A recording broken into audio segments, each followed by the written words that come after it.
Alright, so in the previous video, we went ahead and we coded out our heat diffusion equation. And along with that, we found that we had a little bit of an issue. And that was when our R value was greater than 1/2, we had a stability issue. And now I said that in the next part, we would hop on the whiteboard and look at the von Neumann analysis. But actually, before we can do that, we need to take a few steps to set up for that. So what we're going to try to do is we need to prove this problem statement. So we're going to prove that this right here is a solution of T, where T is our heat diffusion equation. So what we're going to need to solve this is we're going to need our starting heat diffusion equation, which is the derivative of T, our temperature, with respect to time is equal to the second derivative of temperature with respect to position multiplied by our heat diffusivity, alpha. So that's going to be our heat diffusion equation. So heat diffusion equation. And we're also going to need our, we're going to need Euler's equation, or Euler's formula, my bad. And we know that is e to the ix is equal to cosine of x plus I times sine of x. So I'll label that here.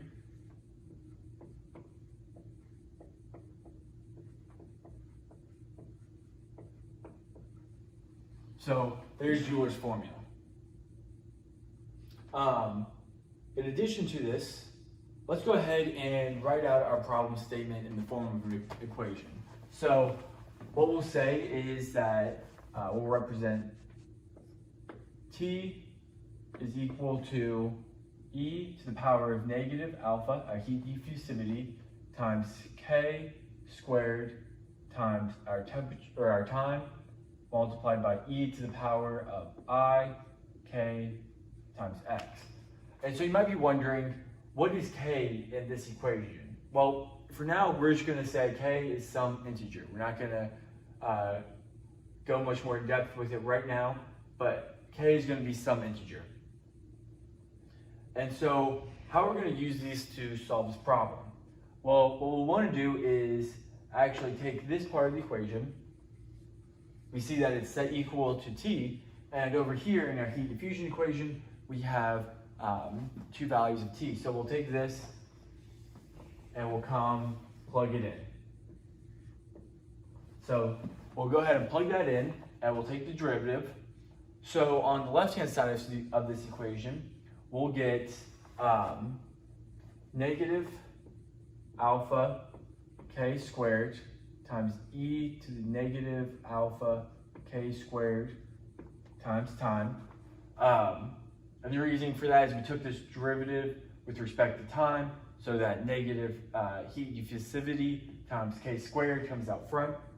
And then this e to the ikx has no time term in it, has no lowercase t in there, so we just leave it. And that's going to be equal to, let's go ahead and bring our alpha from that equation over here. So heat diffusivity.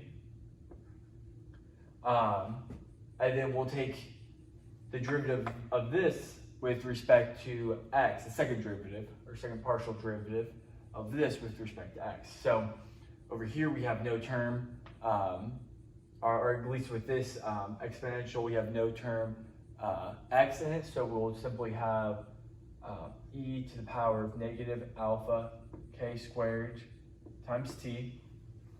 And over here, we will get I squared times k squared times e to the power of I, k, x. And now what you might notice is we have our imaginary number I here, and we know that an imaginary number is simply the square root of a -1. So if we take an imaginary number, we square it, we get -1. So this I can actually be represented as -1, or I should say this I squared can be written as -1.